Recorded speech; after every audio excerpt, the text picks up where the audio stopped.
Hello, Christopher Wagner. Hello, how's it going, Colin? It's going well. It's good to see you in your brand new studio that you built. brand new old studio. Yeah, old shed that is 240 square feet, so it's within the 256 square foot non-permitted structure for the county I live in Virginia.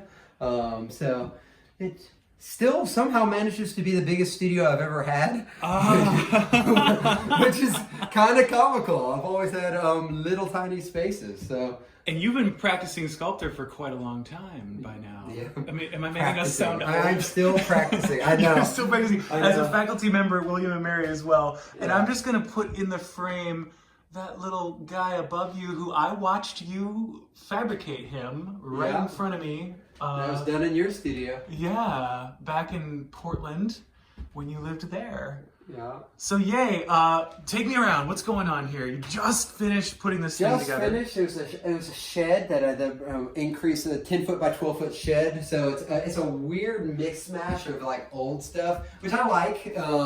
Actually, most of this was paid for by William and Mary because I get like a professional development stipend. Like, yay, back to academia. You get random money for things. So they bought the 2x4s for my space. And I work with reclaimed lumber. This is from my most recent show, Whittled Down. That was at William and Mary. But this is all carved from actually old growth redwood, which is awesome to carve, but makes me very sad because I'm not on the West Coast anymore. Aww. Then you can't find the redwoods on the East Coast as often. What makes it awesome to carve? Because it's soft, it has a lot of character to it. It's mainly the character that is interesting to me. The wood is so densely packed, the grain, especially if you're using that old growth stuff. You know, like you get like hundreds of years worth of growth in one little section. It also lasts really well, so like finding reclaimed pieces of this stuff is pretty easy. By reclaimed, you mean like this has been used in construction somewhere else? This came from, where did this one come from? This one came from a barn in California. Redwood holds together really well, so it's fun that way. It is really splintery. Most people wouldn't consider it a nice wood to carve.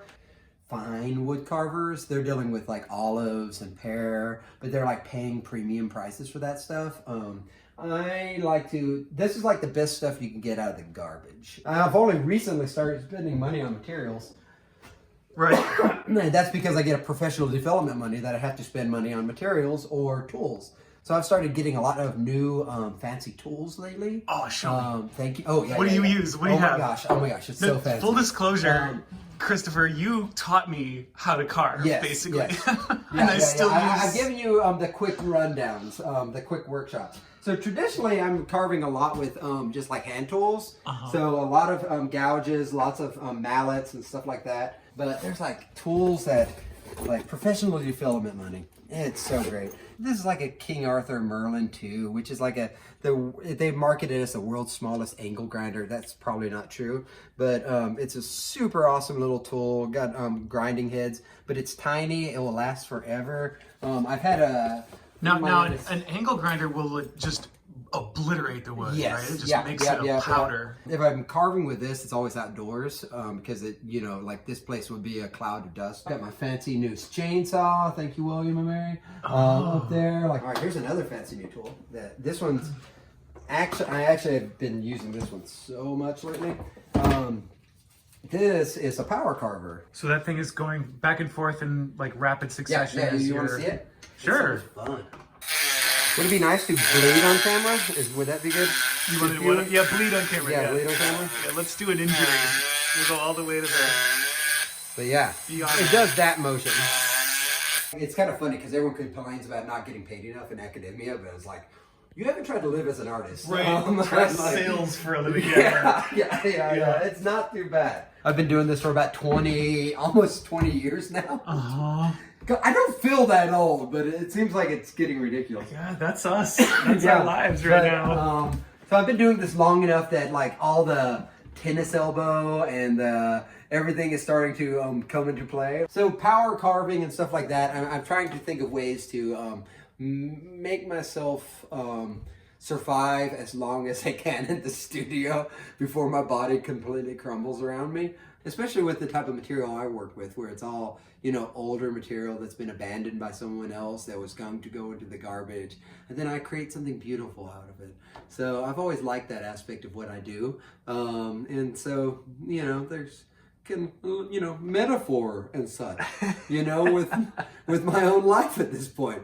It's something that I'm pulling out of the garbage and making shine. I'm pulling my life out of the garbage. Yeah. I always like to carve animals that I'm having experiences with at any given point of my life. I've had several run-ins with snapping turtles. There's lots of swamps around here, and I had a lot of experiences with snapping turtles, like fishing for them and stuff when I was younger. And all these marks right at this point, I'm like drawing on it initially, and then I'm coming back through here with the chainsaw with this, and then I come back through with carving tools. So you're roughing it out with the chainsaw, and then you get absolutely progressively smaller with these things. So like this is an adze. So this is a standard piece that I would carve out this stuff. A lot of times what I like to do is you do these cross cuts here. So the grain is running this direction, so I cut across the grain. So I do these cross cuts so I could do relief. So basically the relief cuts. So instead of, if I try to like hit right into all this grain, then you're just going to split a lot of the wood off. Right. So when you do these cross cuts, I can actually carve down without breaking off more than I want. So like all this material will disappear, and then I take to like knives and gouge work to actually do the really detailed stuff. The ideas, they come from all kinds of different places. It depends on what body of work I'm working on at any given point. I've never carved George Washington before, so that's you just happen to run into George Washington walking down the street sometimes. So, yeah, I bet you do. Yeah, you completely do. Like it's like, you know, you get your James Madison, your George Washingtons, and all kinds of other revolutionary figures, just living their best lives in Williamsburg. Powder in their wigs. Yeah, powder in their wigs. You're on the train, you're on the bus, you're sitting on the bench, and it's you're not interested so much in like scenery, it's the animals, it's the people, it's concepts, right? Like the astronaut, and what do you do with that? Yes, I love big themes too. It's like you can weigh yourself down with so much imagery and meaning behind what you're creating.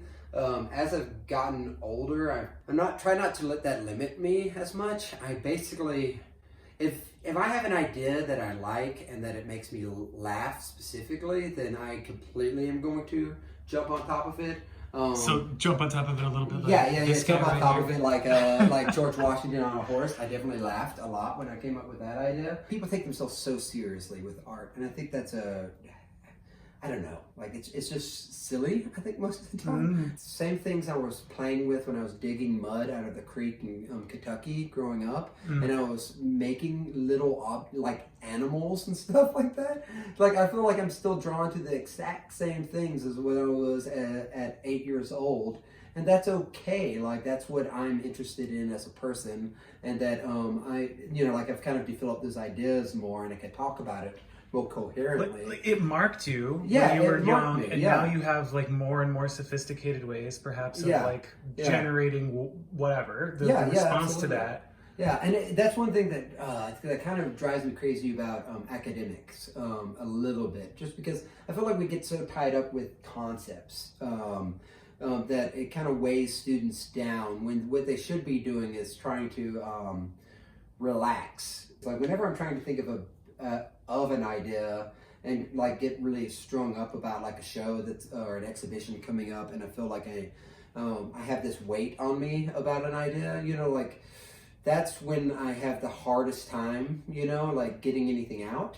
For me anyway, it's more, like not thinking as much in the studio, just allowing my hands to work, sitting down, sketching, and allowing my subconscious almost to do more of the heavy lifting. Once I come up with an idea, I'm happy to put it out in the world and have conversations with people and develop it a little bit, but I'm not letting that weight of that to limit what I'm going to be making anymore. So how do you keep that weight from getting on you when you're, like, because some days suck, right? Oh yeah. Well, I have young children now, so like I used to have ways of doing things that I thought was versatile, curious ways of going about it.